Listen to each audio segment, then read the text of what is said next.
Om Namo Bhagavate Vasudevaya.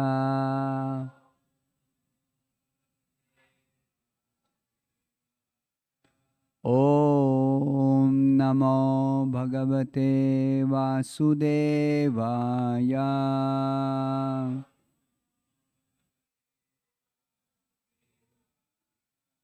Narayanam Namaskritya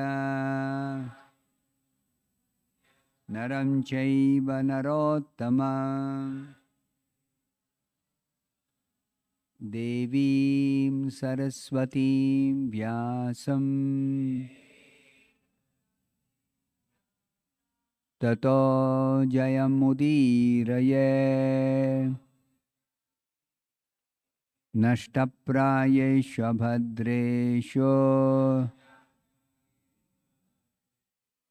Nityam Bhagavata Sevaya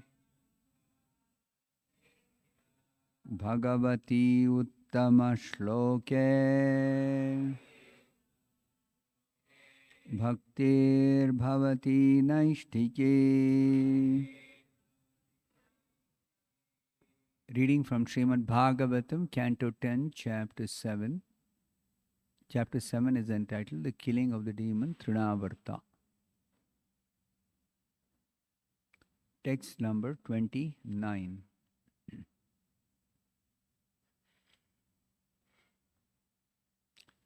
Tam antarikshat patitam shilayam. Tam antarikshat patitam shilayam. Vishirna sarva avayavam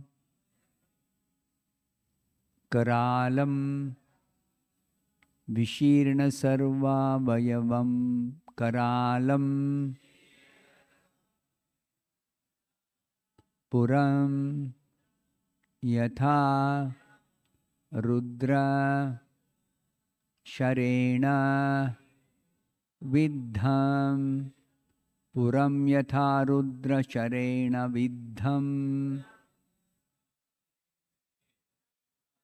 Striyo rudatyo dadrushuhu sametaha. Striyo rudatyo dadrushu sameta.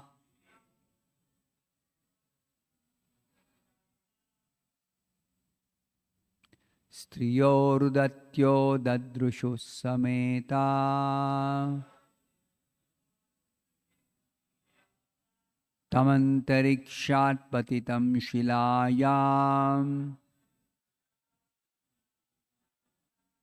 Vishirna sarva vayavam karalam.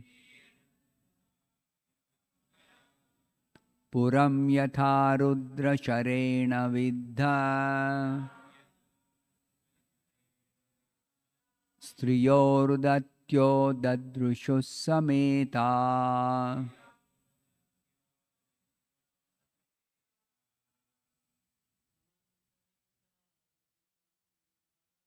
Tamantarikshat patitam shilayam.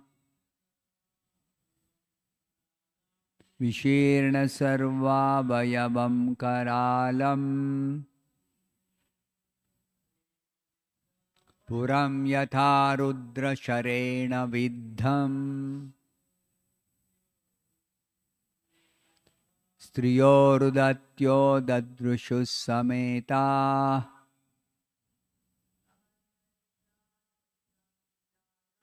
Tamantarikshat patitam shilayam. Vishirna sarva vayavam kalalam. Puram yatha rudra sharena vidham. स्त्रियोरुदत्यो ददृशुः समेताः तमन्तरिक्षात् पतितं शिलायाम् विशीर्ण सर्वावयवं करालम् पुरं यथा रुद्रशरेण विद्धम्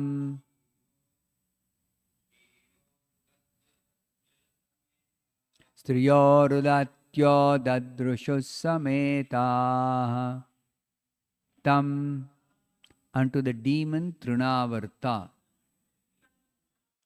antarikshat from outer space patitam fallen shilayam on a slab of stone vishirna scattered separated Sarva avayavam, all the parts of his body. Karalam, very fierce, hands and legs. Puram, the place of Tripurasura. Yatha, as Rudra Sharena, by the arrow of Lord Shiva, Vidham, pierced, Striyaha, all the women, the gopis, Rudatyaha, although crying because Krishna was separated from them, Dadrushuho, they saw in front of them Sametaha, all together. Translation and purport by His Divine Grace A.C. Bhaktivedanta Swami Prabhupada. Translation. While the gopis who had gathered were crying for Krishna, the demon fell from the sky onto a big slab of stone, his limbs dislocated as if he had been pierced by the arrow of Lord Shiva like Tripurasura. Please repeat this translation after me. While the gopis who had gathered were crying for Krishna, the demon fell from the sky onto a big slab of stone, his limbs dislocated as if he had been pierced by the arrow of Lord Shiva like Tripurasura. Purport by Srila Prabhupada. In transcendental life, as soon as devotees of the Lord merge in lamentation, they immediately experience the Lord's transcendental activities and merge in transcendental bliss. Actually, such devotees are always in transcendental bliss, and such apparent calamities provide a further impetus for that bliss. Thus ends the Bhaktivedanta purport. Om Ajnanatimmirandasya Jnananjanashalakaya Chakshurunmilitam Yena Tasmai Shri Gurave Namaha. Namah Vishnupadaya Krishna Preshtaya Bhutale Srimate Bhaktivedanta Swaminiti Namine Namaste Saraswate Deve Gauravani Pracharine Nirvishesha Shunyavadi Paschatya Deshata Jaya Shri Krishna Chaitanya Prabhu Nityananda Shri Advaita Gadadhara Srivasadi Gaura Bhakta Vrinda Hare Krishna Krishna Krishna Hare Hare Hare Rama Rama Rama Hare Hare Mukam karoti vachalam pangum langhayate girim Yat kripatamaham vande Shri Gurum Dinatarinam Yat kripatamaham vande Paramananda Madhavam Yat kripatamaham vande Shri Chaitanya Ishwaram Vanchakalpatarubhyascha kripa sindubhya evcha patitanam pavanebhyo vaishnavebhyo namo namaha. So Shukadeva Goswami is describing this pastime of Krishna, Krishna Leela of Krishna attempted to being killed by Trinavarta, and because Krishna is Krishna, so nobody can kill him, nobody can defeat him, nobody can overpower him. But the demons always think Krishna or Vishnu is an ordinary person. Not just demons alone, but even other people in this material world who are ignorant or who are forgetful of Krishna, they think like that.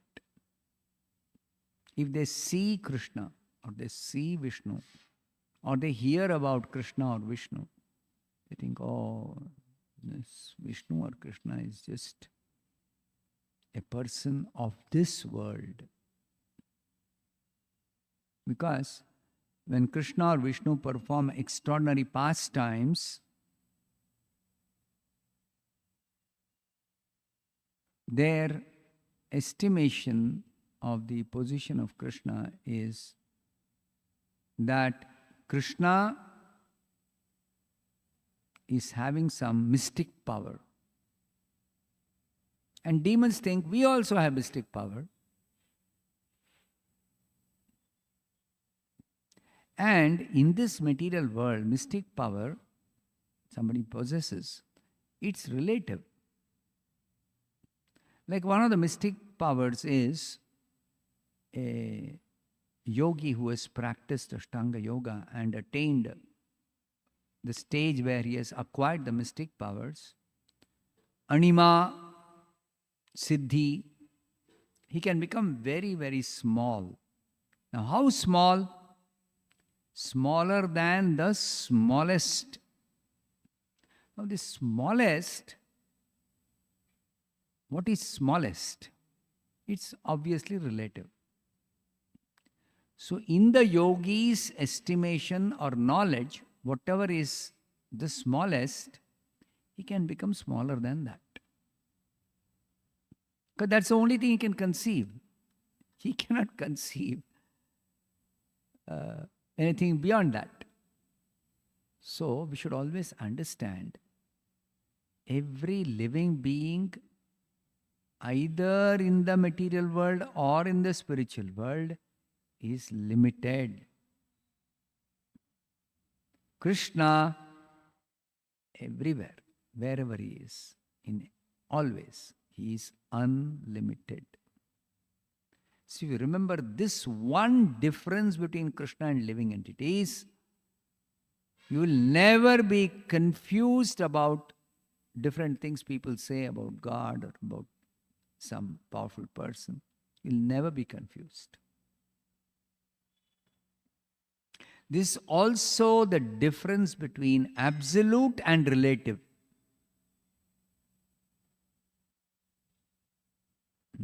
Absolute means there is no limit to Krishna's power, Krishna's compassion, Krishna's wealth, Krishna's strength, etc., etc. There's no limit to it. Everything about Krishna is unlimited. Krishna is unlimited. His energy is unlimited. So, absolute means unlimited. And relative. Relative nature of this material world is relative means limited.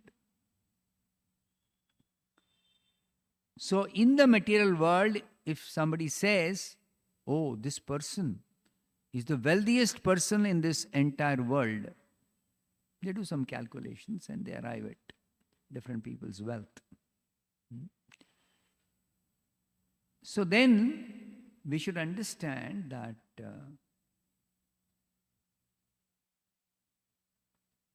this wealthiest person, his wealth has been calculated among some limited number of people.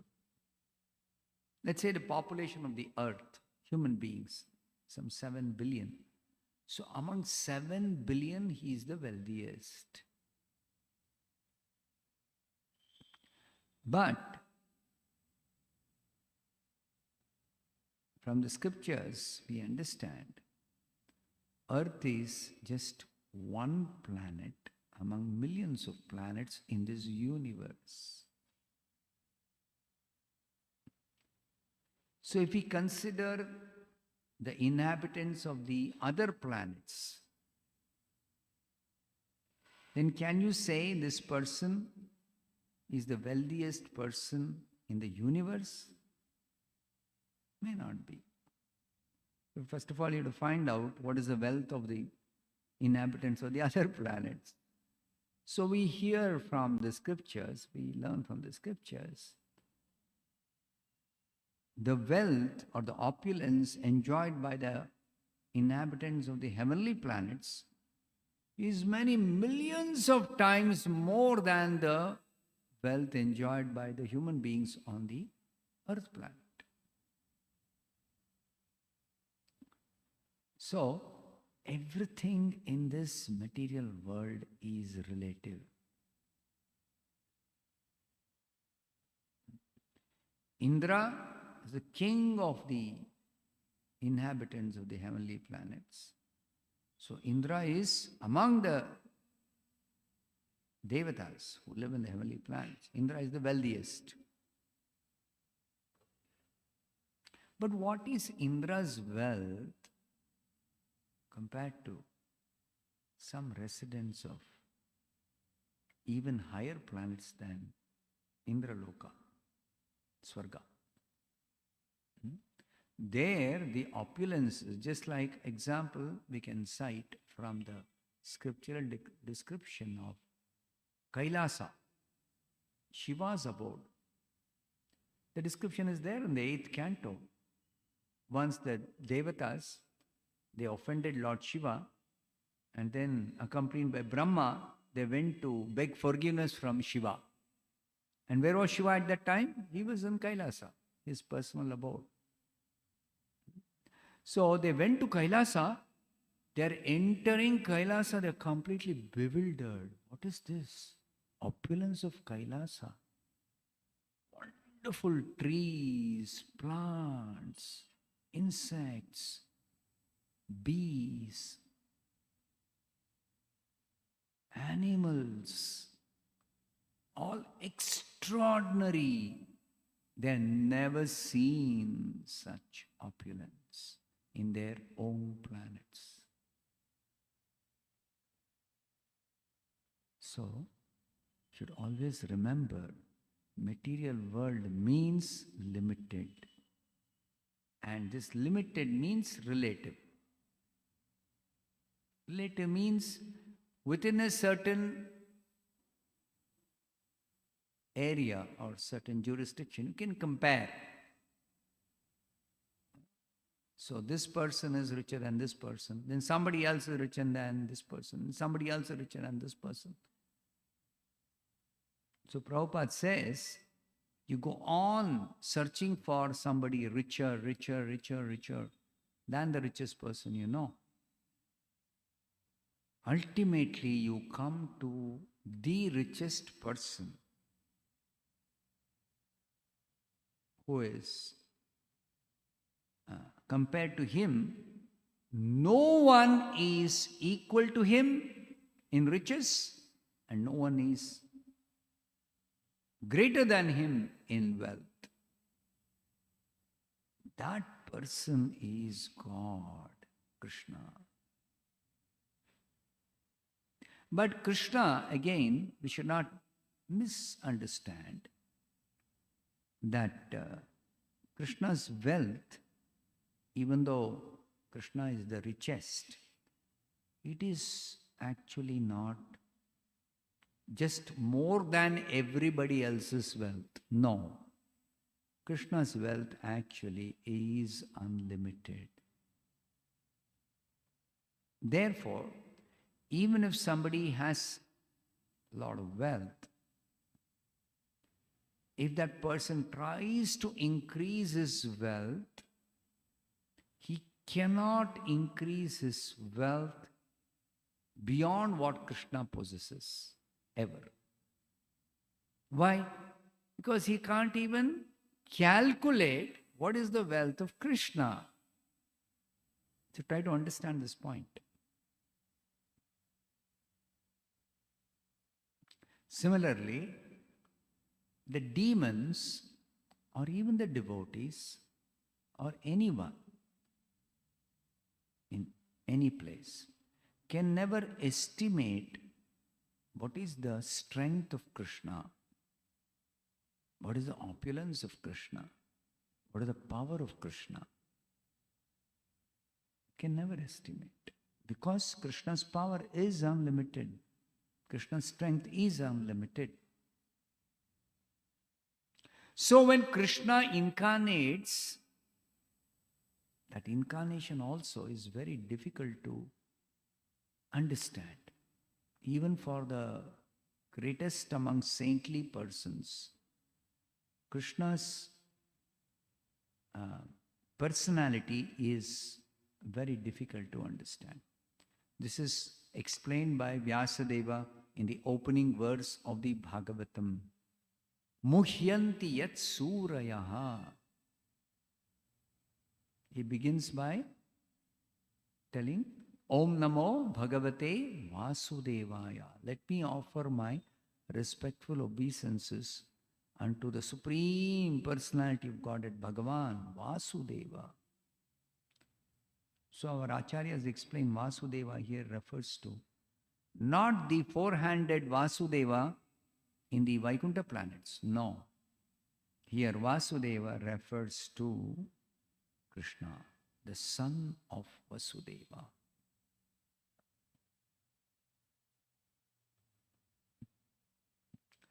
So, in that opening verse, Vyasadeva begins by offering his respectful obeisances unto Bhagavan Vasudeva, Krishna. And he says, about Krishna, he says, Muhyanti yat surayaha. By him, by Krishna, Muhyanti, bewildered, completely amazed, surprised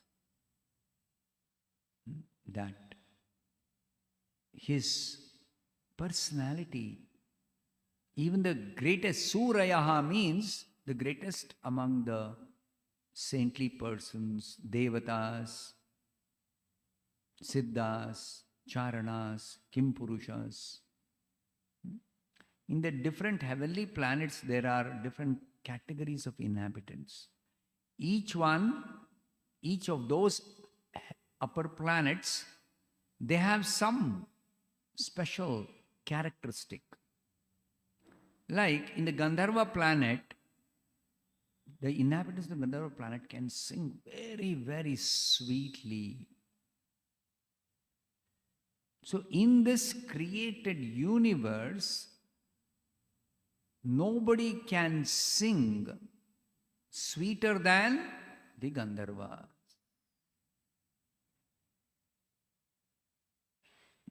In the Siddhaloka planet, all the inhabitants have all the Ashtasiddhis and the other subsidiary Siddhis, everything. They have all the siddhis. And they have it very naturally. They don't have to practice Ashtanga Yoga to acquire the siddhis. Like in this earth, and even in the heavenly planets, unless they practice yoga, they cannot have the siddhis.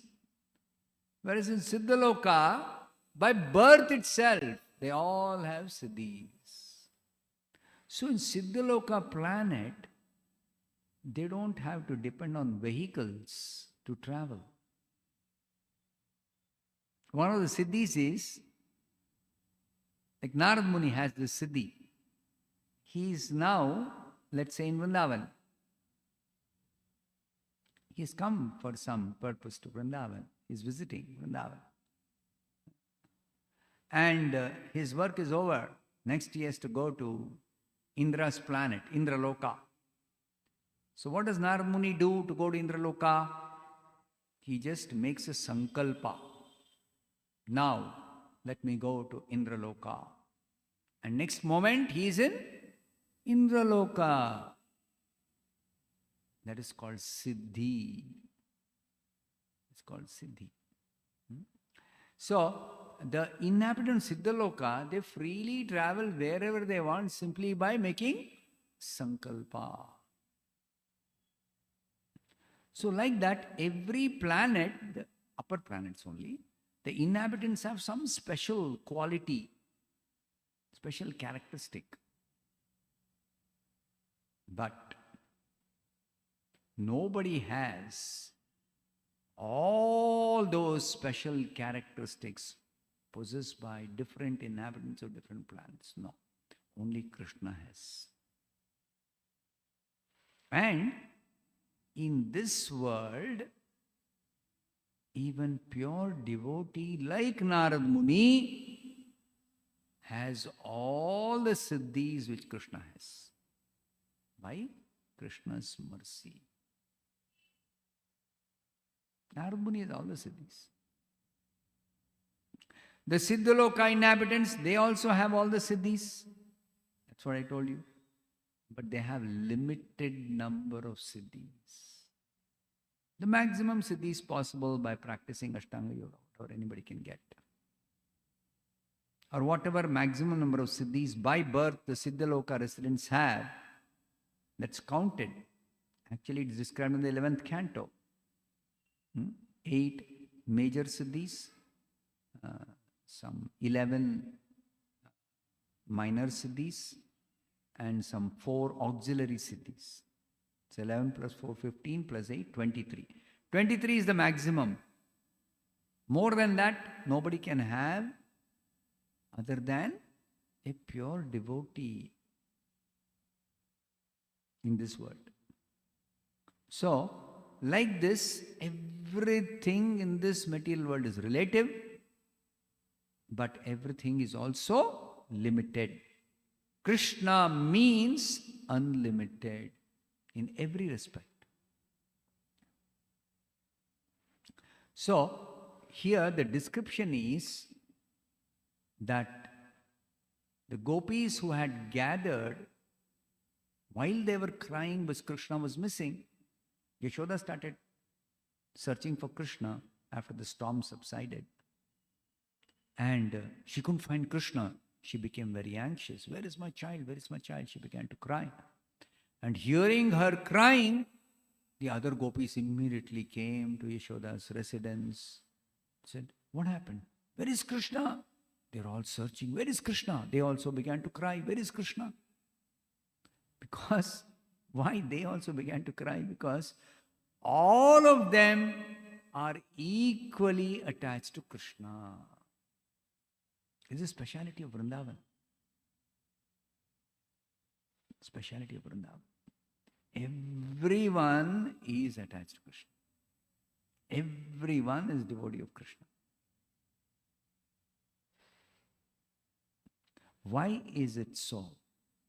This Chaitanya Mahaprabhu explains. These are all very, very confidential things to understand this. How is that everyone in Vrindavan is very, very, very much attached to Krishna. That is because Krishna is the only personality who has got unlimited, wonderful qualities by which he attracts everyone. And that attraction is so very strong that anybody who gets attracted to Krishna becomes attached to him so very intensely. They get attached to him. So Krishna possesses, this is described in the Bhagavatam, first canto, by one statement by Sutta Goswami. It's called the Atma Rama verse. Itham bhuta guno harihi. Krishna has so many gunas, wonderful qualities, that he is full of such wonderful qualities that he attracts everybody. That's why he's called Krishna. Krishna means all attractive. Most attractive, supremely attractive, attractive for everyone. That is Krishna. Krishna. Therefore, his name is Krishna. So that Krishna, when he was missing, all the gopis were crying, including Mother Yashoda. And then at that time, when they were just crying, obviously they're crying and searching for Krishna. While they were searching for Krishna, the demon at that time, they had obviously come out of Yashoda's house, the demon fell from the sky onto a big slab of stone. Now, why did the demon fall down? He had taken away Krishna. Then after some height he had gone, Krishna decided, enough. You can't take me anymore. So Krishna started becoming heavy. When the demon was taking Krishna, he was as light as a blade of grass. Small child. So then Krishna started becoming heavier, and he became so heavy as the whole universe. And then the demon could not bear the weight anymore. Then he stopped ascending. And then he decided, let me now throw this child down. So he decided to throw the child down, but Krishna was holding on to his neck. Then he tried to free himself. He could not free himself. Then he started coming down along with Krishna. And then came down, down, down, down. The demon was smashed against the slab of stone on which he fell down. So, the demon fell from the sky onto a big slab of stone. What happened? His limbs dislocated. All his limbs were dislocated, separated, vishirna, scattered, broken bones. Broken bones. Demon fell from the sky onto a big slab of stone, his limbs dislocated, as if, now here is an example given by, he's narrating to all the assembled saintly persons and Parikshit Maharaj, Shukadeva Goswami narrating. Now how was this fall? This fall was as if this demon had been pierced by the arrow of Lord Shiva like Tripurasura. Now this has got a reference in the Bhagavatam itself. Earlier, Shukadeva Goswami has described one demon Tripurasura. He was killed he was giving a lot of trouble to the Devatas. So Shiva, he killed this demon by one special astra, one special arrow that he prepared for killing this demon. Because the demon was very powerful. He had some mystic powers by which Indra and other Devatas could not, kill him. So Shiva discharged one special astra with some special power. And that arrow pierced this Tripurasura. Immediately Tripurasura fell dead. Finished. Exactly like that, Krishna brought the demon down. The demon, his head smashed on the stone slab. He was completely destroyed. All his bones broken to pieces. Nothing remained of that demon's body. So, this is the comparison made because Shukadeva Goswami has earlier described how Tripurasura was killed by Lord Shiva when he just prepared one arrow and shot that arrow. It pierced the heart of Tripurasura, and immediately he was killed, finished. Similarly, this Trinavarta was immediately killed. So, Srila Prabhupada says in the purport one very important point. In transcendental life, the life of the devotees, especially like the residents of Vrindavan, the gopis in this case, as soon as the devotees of the Lord merge in lamentation, just like the gopis, when Krishna was missing, they were lamenting, where is Krishna, where is Krishna? They immediately experience the Lord's transcendental activities and merge in transcendental bliss. This is very mystical. That they are crying, where is Krishna? They are very unhappy. Krishna is missing.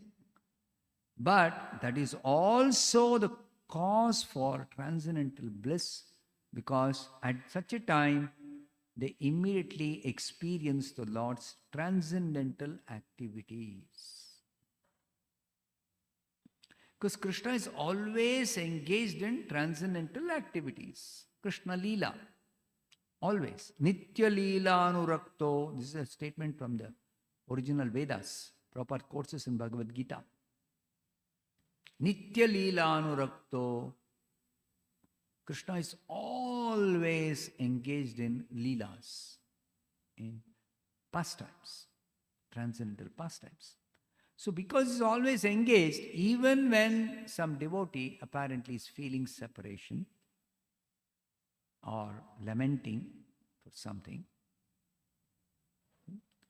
that time, because Krishna's transcendent activities are eternally going on, and pure devotees in the spiritual world are never separated from Krishna's activities. Even though Krishna may be absent, they are not separated from Krishna's transcendental pastimes. This is the meaning of Krishna is absolute. Krishna's name, Krishna's form, Krishna's activities, Krishna's beauty, Krishna's qualities, all are identical with Krishna, the person. So if the gopis are searching for Krishna, thinking, where is Krishna, where is Krishna, where is Krishna, they are not actually separated from Krishna. Because Krishna's activities are going on. And the gopis are always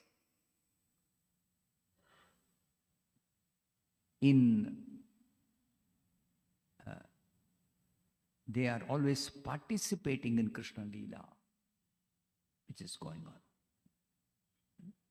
So just to enhance the gopis' transcendental bliss, Krishna performs different kinds of pastimes. Just to enhance the transcendental bliss of his devotees. Because Krishna is full of unlimited bliss. And what is his business? Simply to make his devotees blissful. Ananda. Give Ananda. The devotees of Krishna are always serving Krishna to give him pleasure. And Krishna, what does he do? He reciprocates. You want to give me pleasure? Okay, I will also give you pleasure. But Krishna, when he gives pleasure, it is not limited. It is unlimited. So when Krishna gives pleasure, that pleasure the devotees experience unlimited transcendental bliss. And that's what described by Prabhupada here. Immediately, they experience the Lord's transcendental activities and merge in transcendental bliss. Actually, such devotees are always in transcendental bliss, and such apparent calamities provide a further impetus for that bliss. That's what I mentioned. The reason for Krishna's such pastimes, or any pastime, is simply to increase the bliss of his devotees. So when they are in lamentation, where is Krishna? They find, oh, Krishna is very safe. They become extremely joyful, blissful, ananda. So much ananda. They found Krishna. He's safe. Nothing has happened to him. Some demon, he is killed. He is finished. He fell down from the top. So they are in transcendental bliss. So this is Krishna Leela. I'll stop here. Grantaraj Srimad Bhagavatam ki jai, Srila Prabhupada ki jai.